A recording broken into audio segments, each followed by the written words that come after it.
अस्सलाम वालेकुम। नमस्ते, आदाब, सत श्री अकाल और हेलो। कैसे हैं आप लोग? उम्मीद करता हूँ ठीक होंगे, खुश होंगे, मज़े में होंगे। बात करेंगे एसएस राजामौली की और एसएसएमबी यानी सुपरस्टार महेश बाबू की अपकमिंग फिल्म जो है एक बहुत बड़ा प्रोजेक्ट है और जंगल एडवेंचर फिल्म है। अब एग्जैक्टली उसका नाम क्या है हमको नहीं पता है। ग्लोब ट्रॉटर के नाम से उसकी पिछले दिनों एक वो भी आया था, पोस्टर भी आया था। और 15 तारीख यानी 15 नवंबर को एक इवेंट होने वाला है और सुनने में आ रहा है कि हमको या तो उसकी टाइटल रिवील मिलेगा या फिर कुछ बड़ा भी, मतलब मैंने तो ये सुना था 15 सेकंड का कुछ आएगा, लेकिन एक जगह मैंने कल ये भी पढ़ा कि शायद 2-2.5 मिनट का कुछ ना कुछ हमको देखने को मिलेगा उसमें से। प्रियंका चोपड़ा ने भी आज एक पोस्ट डाली कि मिलते हैं आपसे 15 नवंबर को।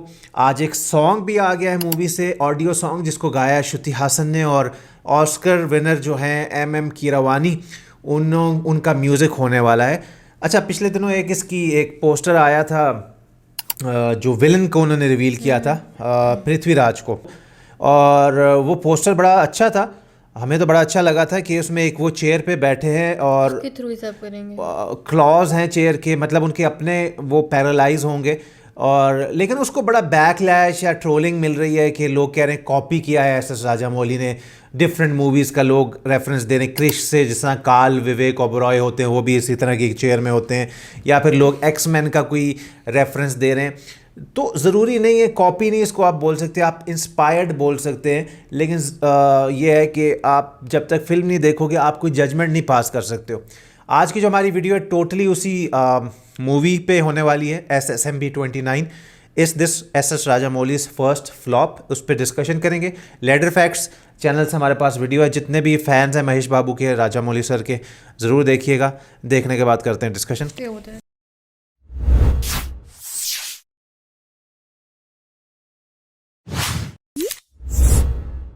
Looking at it, it looks morally wrong. Taking from some English film and putting in your film, it looks.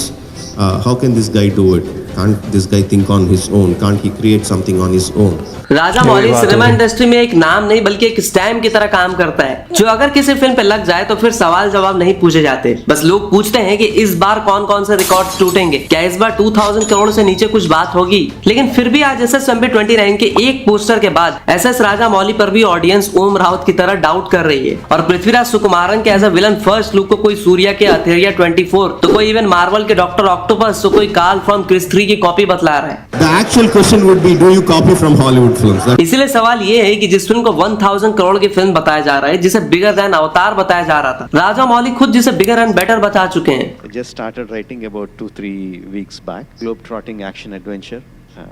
Mahesh Babu, a Telugu superstar, is the hero of the film. So yeah, bigger and better. ऐसे में इस तरह की poster लाने की क्या जरूरत थी, ऊपर से तब जब 15 नवंबर को फिल्म का टीजर भी आने वाला है। इवन लोग कह रहे हैं कि अगर बॉलीवुड ने ऐसी पोस्टर डाली हो तो लोग इन्हें इतनी गालियां देते, लेकिन ये तो साउथ की फिल्म है, इसीलिए इसे इतना सपोर्ट मिल रहा है। कोई कह रहा है कि आप सुकुमारन को विलन क्यों ही लेते हो, ये विलन कहीं से लगता है। तो कोई कह रहा है कि प्लीज अगर थोड़ा टाइम लेना हो तो ले लो, लेकिन कुछ बेटर लेके आओ। बात यहाँ तक पहुंची है कि लोग राजामौली को फिल्म मेकिंग सिखा रहे हैं, वो भी एक्स के कमेंट सेक्शन में। एक बंदा तो यहाँ तक कह रहा है कि ये लो, तुमसे अच्छा पोस्टर डिजाइन तो जेमिनी दीदी करके दे देती है। और इसी बीच लोग लगे हाथ महेश बाबू को भी ट्रोल करने लग जा रहे हैं कि अरे लीड में ही एक्सप्रेशनलेस एक्टर को ले लिया है तो फिल्म का बंटादार तो होना ही है। इसीलिए बात करना मैंडेटरी हो जाता है कि SSMB 29 से एज एन ऑडियंस हमें क्या एक्सपेक्ट करना चाहिए, और क्या यह बिग बजट फिल्म राजामौली की पहली और आखिरी सबसे बड़ी गलती होगी। अब देखो, इस वीडियो के लिए आप में से काफी सारे लोगों ने हमें कमेंट किया था, काफी सारे लोगों ने इंस्टा DMs भी किए थे, जैसे कि सुजल परमार भाई। तो इसलिए हमें भी मोटिवेशन मिला कि हमें ये वीडियो जरूर बनानी चाहिए। तो हाँ, इस वीडियो में सबसे पहले बात करेंगे इस पोस्टर को लेके, जिसको लेकर सबसे बड़ा क्लेम ये है कि इसे सूर्या की फिल्म 24 से इंस्पायर्ड बताया जा रहा है। Hey, I've seen this one. This is a classic. इसके अलावा दूसरे और भी जितने सोशल मीडिया के ज्ञानी बाबा हैं, वो कह रहे हैं कि भैया आपने असली वाले स्टीफन हॉकिंस और फिक्शनल कैरेक्टर डॉक्टर ऑक्टोपस जो कि स्पाइडरमैन में था उसे मिला करके ये पोस्टर बना दिए। इसी में से मेंटलिस्ट नाम का एक बंदा तो राजामौली से 4 सवाल तक कर रहा है और राजामौली को नसीहत देते हुए कह रहा है कि आपने इतने एजेड यानी कि महेश बाबू जो कि अपनी 50s में है, ऐसे एक्टर को फिल्म में कास्ट क्यों किया। और एक्टर तो चलो ठीक है, आपने एजेड हीरोइन यानी कि प्रियंका चोपड़ा जो कि अपनी 40s में है उसको भी ले आए। इसके बाद ये बंदा कहता कहता है कि आपने बाउंडर स्टोरी पे काम ही क्यों किया, फिल्म स्टार्ट होने के बाद अभी तक आपकी स्टोरी ठीक से डेवलप नहीं हो पा रही है। फोर्थ पे यह बंदा कहता है कि इससे घटिया पोस्टर आपने किसी भी फिल्म की अब तक रिलीज नहीं की है। इन्हीं में से कई लोग कह रहे हैं कि राजा मौली सर के लिए डर लग रहा है। अब देखो फिल्म का विलन कुंभा यानी कि इसकी कहानी के पीछे जाएं तो सुनने में ऐसा आ रहा है कि कुंभ या कुंभा ये बंदा एक बिलियनर होगा जो पूरी दुनिया पे रूल करना चाहेगा, लेकिन साले के खुद की बॉडी पे कंट्रोल नहीं होगी। उसके पास एक पूरे साइंटिस्ट और डॉक्टर की टीम होगी जो उसका खड़ा मतलब उसे खड़ा करने की कोशिश करेंगे, लेकिन जब वो इंडिया आएगा तब उसे पता चलेगा संजीवनी बूटी के बारे में, वही संजीवनी जिसने लक्ष्मण जी के प्राणों की रक्षा की थी, और इसे प्राप्त करने से उसे रोकेगा रुद्र जो सालों से उस बूटी की रक्षा करते आ रहा है। अब देखो कॉपी की बात करें तो राजा मौली ने खुद कन्फेस किया है कि हाँ भैया वो भी कॉपी करते हैं, लेकिन उनसे अच्छा पेस्ट शायद कोई और नहीं कर पाता। और नोटिस करने वाली बात ये भी है कि राजा मौली के फिल्मों के पोस्टर कभी भी उतने अच्छे नहीं होते। कॉपी करने की बात करें तो बाहुबली के ही काफी सारे scene sequences have been noted as being copied on heavily inspired by Hollywood films, जैसे कि the Avengers 300, the Myth, Lord of Rings, Avatar, King Kong, Hercules and the Lion king.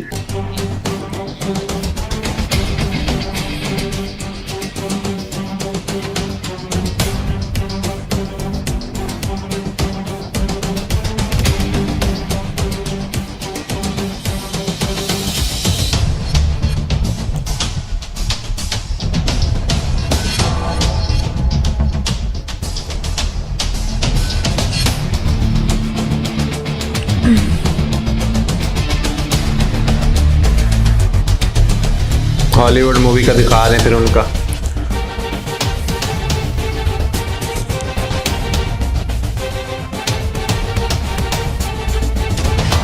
ये कैप्टन अमेरिका कि इस तरह उसने ना अपना वो शील्ड फेंकी।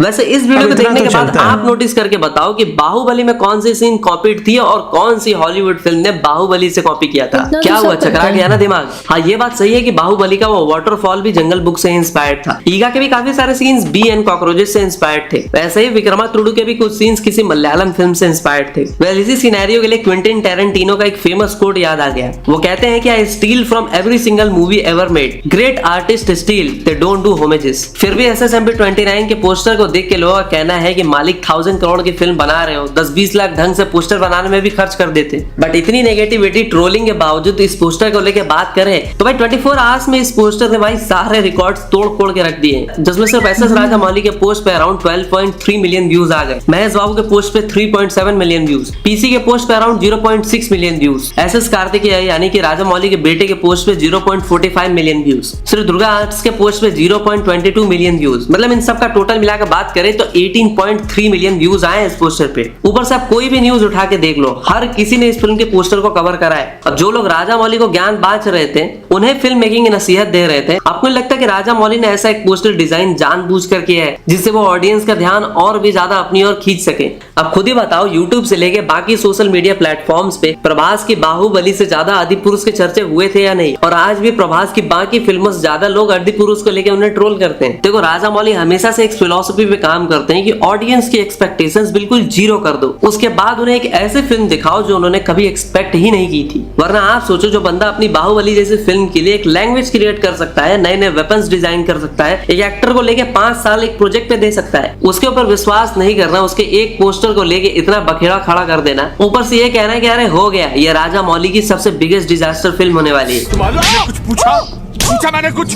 जो बंदा खुद कहता है कि भाई मैं हॉलीवुड को दिखाऊंगा कि इंडियन सिनेमा क्या कर सकती है, अगर हॉलीवुड से ऑफर भी आए तो मैं उनके साथ एक इंडियन फिल्म बनाऊंगा। I want to make Indian films, whether it's Hollywood or whatever. I would like to make Indian films. Even if I get an offer from some other industry, I would want to make an Indian film, Indian story and present it to them. आज हम उसी की एक film poster से उसके पुराने सारे achievements को भूल के उन्हें ट्रोल करने में लग जाते हैं। ऊपर से महेश बाबू जिन्हें हम ट्रोल कर रहे हैं, वो बंदा इस फिल्म के लिए रामायण, पुष्पा, एनिमल जैसी फिल्में छोड़ के बैठा है। सालों पहले बॉलीवुड को अलविदा कह चुकी PC मतलब प्रियंका चोपड़ा को वापस फिल्म में राजा मौली ला रहे हैं। और अभी तो भाई एक पोस्टर अनाउंस हुआ है, 15 नवंबर को तो सिर्फ टीजर आ रहा है। इस फिल्म में इतने सारे कास्ट है, मतलब इस फिल्म से रिलेटेड कुछ ना कुछ अपडेट्स, कास्ट वगैरह आते रहेंगे। अब देखो इंडिया के बड़े बड़े सुपरस्टार्स अपने अपने पूरे लाइफ में एक या दो या फिर एक भी 1000 करोड़ कलेक्शन वाली फिल्म नहीं दे पाते। उतनी तो भाई SSMP 29 की बजट ही है। ऊपर से RRR ने 550 करोड़ में 1275 करोड़ का कलेक्शन किया था। ये फिल्म अगर 2000 से 2500 करोड़ का कलेक्शन कर ले तो मैं ना चौंकूंगा। राजा मौली पे शक करने वालों एक बार उनका सक्सेस रेशियो चेक कर लेना। He is the only director जिसने 12 फिल्में डायरेक्ट की और सब की सब हिट्स एंड ब्लॉकबस्टर थी। मतलब आज तक उनका सक्सेस रेशियो 100% का रहा है। और राजा मौली SSMP 29 के लिए RRR के टाइम से श्योर थे कि उन्हें यही फिल्म बनानी है। ऑस्कर की चिंता तो उन्होंने अपने फैंस पे छोड़ दी थी। Whether RRR wins an Oscar or not, my plan for my next film is not going to change. और राजा मौली वो इंसान था जिसने हॉलीवुड की फिल्में छाप कर उन्हें दिखाने के बजाय उन्हें रूटेड इंडियन सिनेमा दिखाया था।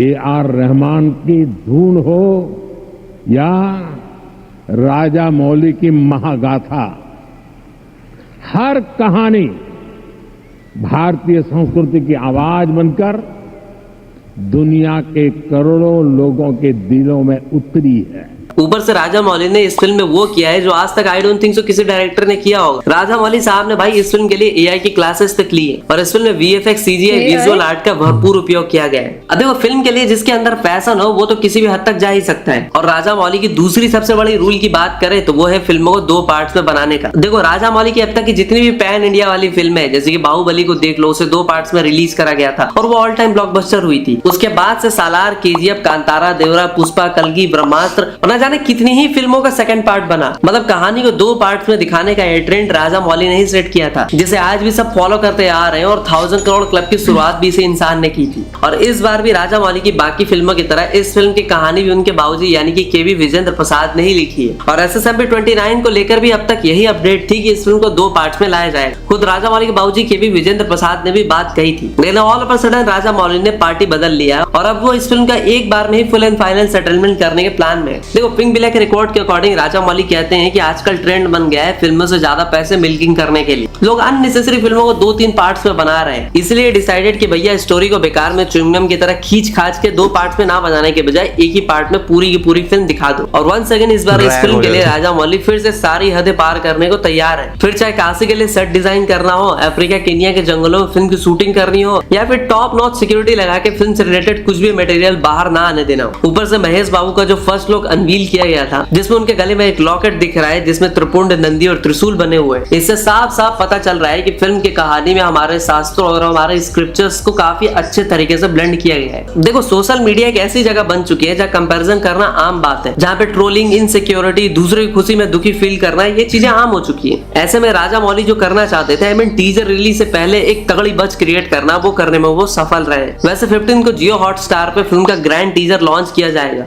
और अब तो 99.9% चांसेस है कि फिल्म का टाइटल वाराणसी ही होगा। वैसे कौन कौन टीजर के लिए एक्साइटेड है और SSMP 29 के लिए अभी आप क्या सोच? अच्छा ये बोल रहे हैं टीजर आ रहा है, मैं तो बड़ा एक्साइटेड हो गया हूँ क्योंकि मैंने सुना था 15 सेकंड का कोई टाइटल रिवील आ रहा है और खैर ग्लोब ट्रॉटर इसका नाम नहीं है।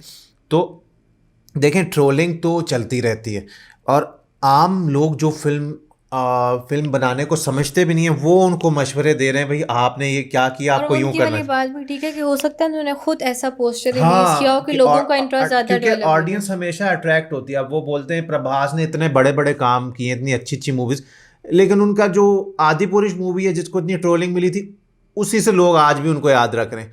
तो क्या पता कि इतने वो जीनियस उन्होंने ऐसा पोस्टर डाला हो कि क्योंकि अभी पिछले दिनों किंग मूवी आई, उसमें शाहरुख खान आते हैं एक ब्राउन जैकेट और एक ब्लू शर्ट डाले, इतने लोगों ने कहा अच्छा ये तो ब्रैड पिट को कॉपी किया उसने इस फिल्म में पहना था। फिर लोगों ने याद कराया नहीं, ब्रैड पिट से भी पहले शाहरुख खान जब हैरी मेट सेजल में यही ड्रेसिंग कर चुके हैं तो ब्रैड पिट ने उनको कॉपी किया था। तो लोग वो करते हैं उनकी कोट पे और उस पे हो रहा था। और वैसे भी एक बंदा जो इतनी हिट पे हिट दे चुका है तो उस पे आप एकदम से ट्रोल करना, और वैसे भी अगर उन्होंने वो खुद बोलते हैं मैं इंस्पिरेशन लेता हूँ, लेते भी हैं तो उसमें क्या है, अगर आपको इंस्पिरेशन कहीं से लेके एक अच्छी एंटरटेनमेंट वाली मूवी देखने को मिलती है तो आप उन छोटी मोटी चीज़ों को दरगुजर भी कर सकते हैं। आप ओवरऑल देखो कि कितनी मेहनत मूवी पे लगी और आपको एंटरटेन करने के लिए क्या क्या किया जाए। उस पोस्टर ने 18 मिलियन समथिंग, हाँ सिर्फ उस पोस्टर ने। तो भाई राजा मौली सर को जो भी ट्रोलिंग कर रहा है करते रहें, लेकिन मुझे बहुत अच्छी फीलिंग है कि क्योंकि महेश बाबू ऐसे नहीं उनको सुपरस्टार बुलाते हैं, और प्रियंका चोपड़ा को वो वापस ले आए। इतने टाइम से कोई बॉलीवुड मूवी नहीं कर रही थी, और एस राजामौली जो डेडिकेटेड रहते हैं अपनी मूवी पे, तो कुछ ना कुछ स्क्रीन पे जादू होने वाला है, और मैं बड़ा और एक्साइटेड हूँ। ऐसा नहीं है कि अगर वो किसी सीन को अपनी मूवी में दिखाएं तो एज इट इज ही उन्होंने दिखा दिया, उसको हट के दिखाते हैं हाँ बिल्कुल। हाँ। बाकी ये कि यार आपको क्या फीलिंग आ रही है? 15 तारीख को टीजर आ रहा है या क्या आ रहा है, और कैसा जो भी होने आया वाला है? धमाल होने वाला है यूट्यूब पे। बड़ी एक्साइटमेंट है, और जितनी जल्दी हम आपके लिए ला सके लाएंगे। इस वीडियो के बारे में क्या कहना चाहते हैं, आपके क्या ख्यालात हैं, कमेंट सेक्शन में बताइएगा। अच्छा लगा तो लाइक शेयर सब्सक्राइब करना, इंस्टाग्राम पे फॉलो कर देना। मिलेंगे कल, टेक केयर। अल्लाह